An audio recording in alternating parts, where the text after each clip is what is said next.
TPCC president పై ప్రత్యేక కథనం.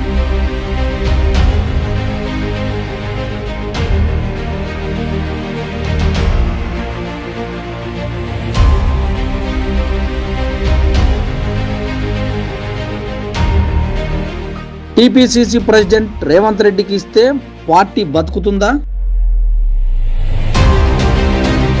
PCC బాధ్యతలు కనుక మీకు వస్తే మీరు సంసిద్ధంగా ఉన్నారు. ఇప్పుడు మనం క్లర్క్ అవుదాం అనుకున్నాం అనుకో, కలెక్టర్ ఇస్తామంటే ఎవరైనా వద్దంటారా? 150 ఏళ్ల చరిత్ర గల పార్టీ సీనియర్ లీడర్స్ ను నెట్టి కొత్తగొచ్చే వారికి అధ్యక్ష పదవి ఇవ్వటంపై ఏమి సంకేతాలు ఇస్తుంది?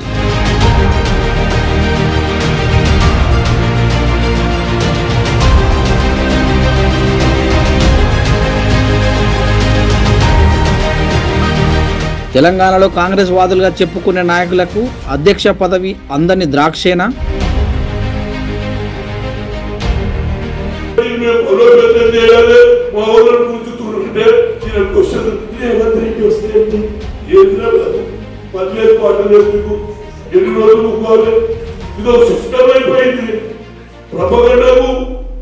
సోషల్ మీడియాలో ఇదే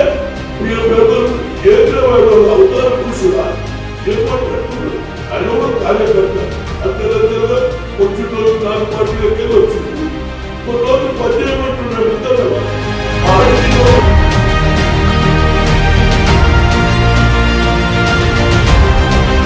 అధ్యక్ష పదవికి కూడా బీసీలు సరిపోరా?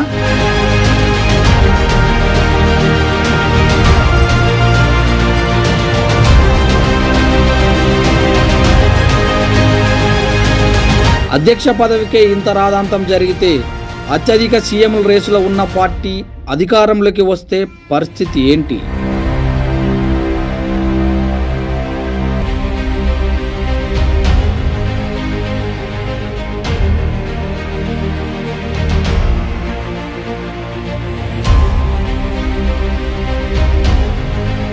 ఏ పార్టీకైనా బీసీలు పల్లెకి మోసేవారేనా? వ్యక్తిగత ఇమేజ్ పార్టీకి ఎంత ఉపకరిస్తుంది?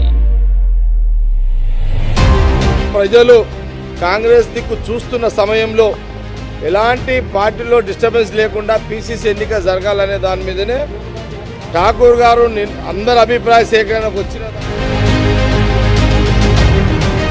దూకుడు పైన ఆశలు పెట్టుకుంటే వలసలు ఆగుతాయా? ఇప్పటికైనా పాత తరం మారేనా?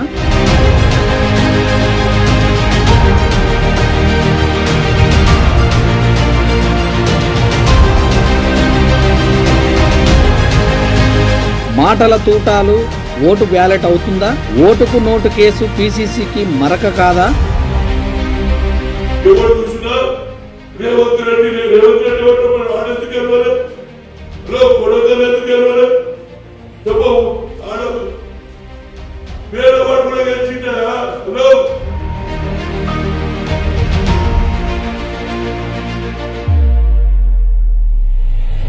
కేసీఆర్ ను గద్దె దింపడమే నా లక్ష్యం అంటున్న రేవంత్ కు భవిష్యత్తులో టీఆర్ఎస్ తో పొత్తు పెట్టుకుంటే ఈయన గారి పరిస్థితి ఏంటి?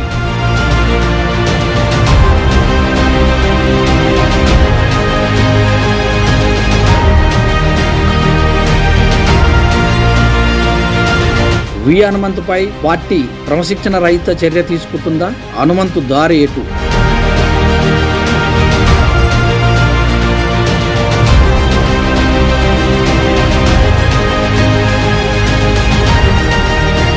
జిహెచ్ఎంసీలో 45 సీట్లలో 2 సీట్లు గెలిచిన వ్యక్తి 119 సీట్లలో నెగ్గేలా చేస్తాడా?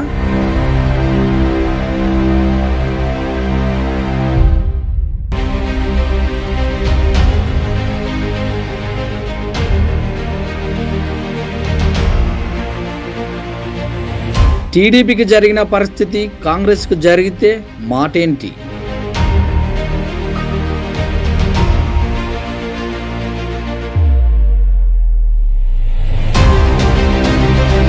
సైకిల్నే తొక్కలేని వ్యక్తి చేయి మోస్తాడా? వ్యక్తిగత కక్షలు పార్టీకి రుద్దితే పార్టీ భరిస్తుందా? ఆవేశ మాటలు ప్రభుత్వానికి బాటలు వేస్తాయా?